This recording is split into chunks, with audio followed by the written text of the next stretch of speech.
আসসালামু আলাইকুম। কেমন আছেন সবাই? আশা করি আল্লাহর রহমতে যে যেখানেই আছেন সবাই খুবই ভালো আছেন। আবারও হাজির হয়ে গেলাম নতুন একটি রেসিপি নিয়ে। আজকে তৈরি করে দেখাবো টক ঝাল মিষ্টি বোরোর আচারের রেসিপি। আর আচারটা কিভাবে সারা বছরের জন্য সংরক্ষণ করে রাখতে পারবেন তারই ছোট ছোট টিপস থাকবে আজকের ভিডিও জুড়ে। চলুন তাহলে দেখে নেই এর প্রস্তুত প্রণালী। আচারটা তৈরি করার জন্য আমি এখানে বেশ ভালো করে শুকিয়ে কিছু বড়ই নিয়েছি। আর সংরক্ষণ করে রাখার জন্য অবশ্যই বড়ইটাকে ভালো করে শুকিয়ে নিয়ে আচার তৈরি করতে হবে। তারপর কয়েকবার পানি বদল করে বড়ইগুলোকে খুব ভালো করে ধুয়ে নিয়েছি। তারপর বড়ইয়ের যে বোটাটা আছে সেটাও কিন্তু ছাড়িয়ে নিয়েছি। এখন এই বড়ইটাকে আমি একটু সেদ্ধ করে নিব। তার জন্য চুলায় আগে থেকে পর্যাপ্ত পরিমাণ পানি খুব ভালোভাবে বলক তুলে নিয়েছি। এবার বলক তোলা পানির মধ্যে সবগুলো বড়ই দিয়ে আমি খুব ভালো করে ঢেকে 10 মিনিটের মতো সেদ্ধ করে নিব। 10 মিনিট সেদ্ধ করে নিলেই বড়ইটা কিন্তু খুব ভালোভাবে সেদ্ধ হয়ে যাবে, অর্থাৎ আচার তৈরির জন্য একেবারে পারফেক্ট হবে। ঢাকনাটা দিয়ে ফিরে আসছি আমি ঠিক 10 মিনিট পর। দেখতেই পাচ্ছেন 10 মিনিটের মধ্যে বড়ইটা কিন্তু সেদ্ধ হয়ে গিয়েছে। আর বড়ইটা সেদ্ধ হলে বোঝাই যাবে বড়ইগুলো কিন্তু ফুলে ফুলে একটু বড় হয়ে যাবে। এখন এই গরম পানি থেকে এক্সট্রা উপর থেকে জাস্ট বড়ইগুলো আমি তুলে নিচ্ছি। বড়ইগুলো তুলে নিয়ে একটু এক সাইডে রেখে দিচ্ছি ঠান্ডা করার জন্য। এদিক থেকে আচারের জন্য একটা মশলা তৈরি করে ফেলবো। নিয়েছি এখানে আস্ত জিরা, আস্ত ধনিয়া, আস্ত মৌরি বা মিষ্টি জিরা, তার সঙ্গে পাঁচফোড়ন। আর এই সমস্ত উপকরণ আমি কিন্তু একই পরিমাণে ব্যবহার করেছি। তার সঙ্গে লাগছে আমার 5-6টার মতো শুকনা মরিচ। ঝালটা আসলে কতটুকু পরিমাণ আপনারা ব্যবহার করবেন আপনাদের ইচ্ছা। আর এই সমস্ত উপকরণ শুকনো কড়াইয়ে ভেজে খুব ভালো করে ঠান্ডা করে তারপরে গুঁড়ো করে নিতে হবে। আমি সমস্ত মশলাগুলো শুকনো কড়াইয়ে ভেজে আমি গুঁড়ো করে নিয়েছি। এই গুঁড়ো মশলাটা আপনারা চাইলে কিন্তু সারা বছরের জন্য সংরক্ষণ করেও রেখে দিতে পারেন। এখন চলে যাব সরাসরি মূল আচার তৈরি করতে। আচার তৈরির জন্য এখানে একটা প্যানের মধ্যে দিয়ে দিচ্ছি 1/2 কাপ পরিমাণ সরিষার তেল। তেলটা ভালোভাবে গরম হয়ে গেলে দিয়ে দিচ্ছি এখানে 1 চামচ পরিমাণ আস্ত পাঁচফোড়ন, তার সঙ্গে 4-5টা শুকনা মরিচ। মরিচটাকে আমি একটু হাত দিয়ে ছিঁড়ে ছিঁড়ে দিচ্ছি যাতে করে স্মেলের পাশাপাশি ঝালটাও একটু বের হতে পারে। এখন 2 থেকে 3 মিনিট খুব ভালোভাবে তেলের মধ্যে যাবতীয় উপকরণগুলো একটু ভাজতে হবে।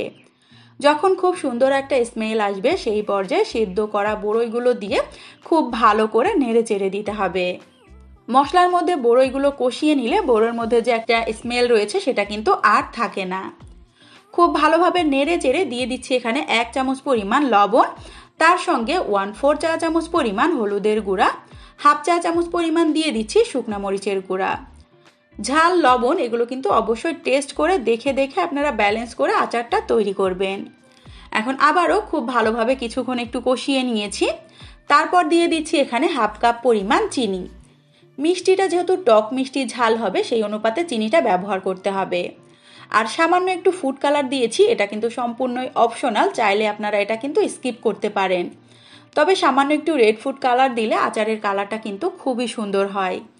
আর নর্মালি রাস্তার মামারা যেভাবে করে আচার তৈরি করে আমি সেই রেসিপিটাই ফলো করে তৈরি করছি, তারা কিন্তু একটু রেড ফুড কালার ব্যবহার করে। তারপর এখানে দিয়ে দিচ্ছি ভেজে গুঁড়ো করে রাখা আচারের মশলা। তার সঙ্গে 1 চামচ পরিমাণ দিয়ে দিচ্ছি চিলি ফ্লেক্স। এই যাবতীয় উপকরণগুলো দিয়ে আবারও খুব ভালো করে এভাবে কষাতে হবে। অল্প অল্প করে উপকরণ ব্যবহার করতে হবে এবং এভাবে আচারটা নাড়াচাড়া করতে হবে।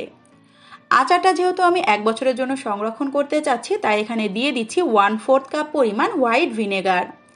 আর একটা জিনিস বলে রাখি, সম্পূর্ণ আচারটা তৈরি করতে আমি কিন্তু লো টু মিডিয়ামের মাঝামাঝি জালটা রেখে তৈরি করেছি।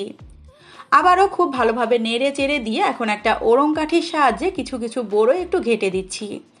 কিছু কিছু আস্ত থাকবে আর কিছু কিছু ঘেটে দিতে হবে, এতে করে আচারের টেক্সচারটা কিন্তু খুবই ভালো আসবে। তারপর এখানে দিয়ে দিচ্ছি 1 মুঠো পরিমাণ আস্ত তেঁতুল। জাস্ট কোয়াটাকে আমি হালকা করে একটু ছাড়িয়ে নিয়েছি। আপনারা চাইলে তেঁতুলের রসটাও কিন্তু এই পর্যায়ে ব্যবহার করতে পারেন। আবারও খুব ভালো করে নেড়ে চেড়ে ফাইনালি এখানে অ্যাড করে দিচ্ছি আবারও 1 টেবিল চামচের মতো আচারের মশলা। তার সঙ্গে টেস্টের ব্যালেন্সের জন্য দিয়ে দিচ্ছি খুবই সামান্য একটু বিট নুন। এখন আবারও খুব ভালোভাবে একটু নেড়ে চেড়ে মিশিয়ে নিচ্ছি। যখন এই আচারের গায়ের মধ্যে যে একটু এক্সট্রা পানি পানি ভাব রয়েছে সেটা শুকিয়ে যাবে তখনই চুলাটা অফ করে দিতে হবে। 4-5 মিনিট অনবরত নেড়ে চেড়ে নিয়েছি। এই পর্যায়ে কিন্তু মাশাল্লাহ আমার আচারটা একেবারেই রেডি। চুলা থেকে নামিয়ে আচারটাকে আমি একটা সার্ভিং বাটিতে বেড়ে নিয়েছি। এখন বলে দিই সংরক্ষণ প্রক্রিয়া।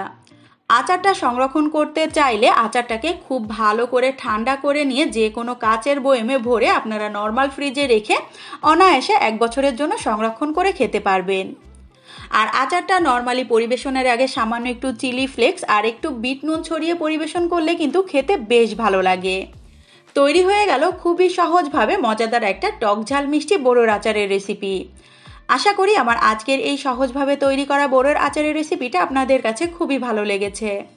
রেসিপিটা যদি সত্যিই ভালো লেগে থাকে চ্যানেলটাকে সাবস্ক্রাইব করে চ্যানেলের সাথেই থাকবেন। রেসিপিতে লাইক অ্যান্ড কমেন্ট করবেন, বেশি বেশি করে শেয়ার করবেন।